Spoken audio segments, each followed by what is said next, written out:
রাতের বেলায় শহরে এবং গ্রামের অলিতে গলিতে ঘুরে ঘুরে দেখতেন কোন অভাবী ব্যক্তি আছে কিনা, কোন দরিদ্র ব্যক্তি আছে কিনা, কোন অসহায় ব্যক্তি আছে কিনা, কোন বিপদগ্রস্ত ব্যক্তি আছে কিনা। ওমর রাদিয়াল্লাহু তাআলা আনহু রাতের গভীরে ঘুরে ঘুরে এই সকল লোকদেরকে তলব করতেন।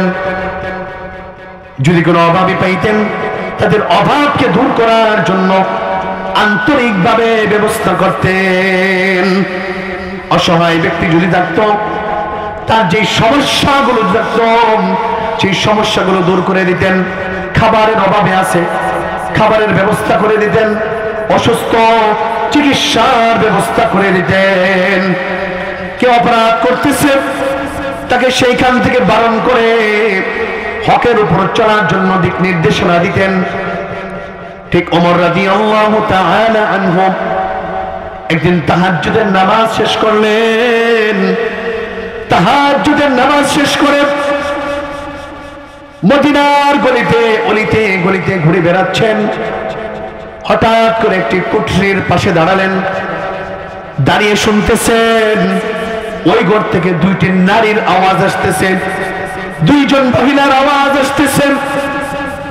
কান দিয়ে মনোযোগ দিয়ে শুনতে পাইলেন।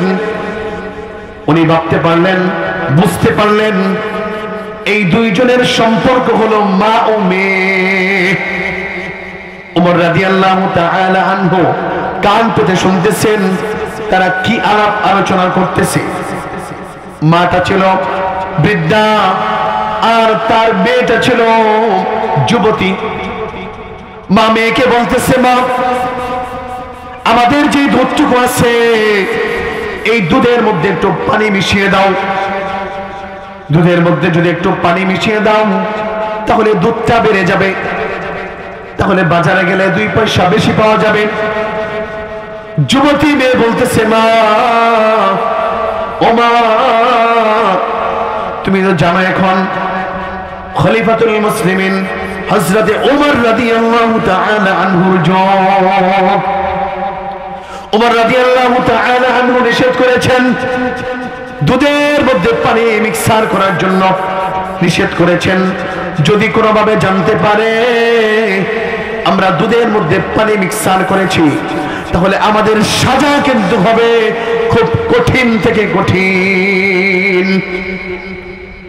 এবার মা যুবতী মেয়েকে বলতেছে, ও মা এখন তো গভীর রাত, এই রাতে দুনিয়ার সব মানুষ বিছানার মধ্যে শুয়ে আছে। ওমর কি করে জানবে? কেই বা খবর দেবে ওমরের কাছে যে আমরা দুধের মধ্যে পানি মিক্সার করেছি? এবার যুবতী নারী বলতেছেন, আম্মা জান দুনিয়ার কোন মানুষ যদি না জানে, খলিফাতুল মুসলিমিন ওমর রাদিয়াল্লাহু তাআলা আনহু যদি না জানে, ওমরের মালিক যে, তোমার আমার মালিক যে, সৃষ্টিকর্তা যে, সে কিন্তু সব কিছু দেখতেছে। প্রকাশ্যে যা করি সেইটাও দেখে, গোপনে যা কিছু করি সেইটাও কিন্তু দেখে। ওমর দেখলো না, কিন্তু তোমার আমার সৃষ্টিকর্তার চোখ ফাঁকি দিবে তুমি কি করে? সুতরাং আমি এই কাজ করতে পারবো না। ওগো মা, আমার দ্বারা এই কাজ করা কখনোই সম্ভব নয়। খলিফাতুল মুসলিমিন হযরত ওমর রাদিয়াল্লাহু তাআলা আনহু তাদের এই কথাগুলো শুনে বাসায় ফিরে গেলেন। সকালবেলা লোক মারফতে তাদের পরিচয় জানলেন। পরিচয় জানার পর খলিফাতুল মুসলিমিন ওমর রাদিয়াল্লাহু তাআলা আনহু তার ছেলে আব্দুল্লাহ ইবনে ওমরের জন্য ওই যুবতীকে সিলেক্ট করেছেন তাকওয়াওয়ালা যুবতীকে সিলেক্ট করেছেন যে ওই যুবতীকে আমার ছেলেকে বিয়ে করাও।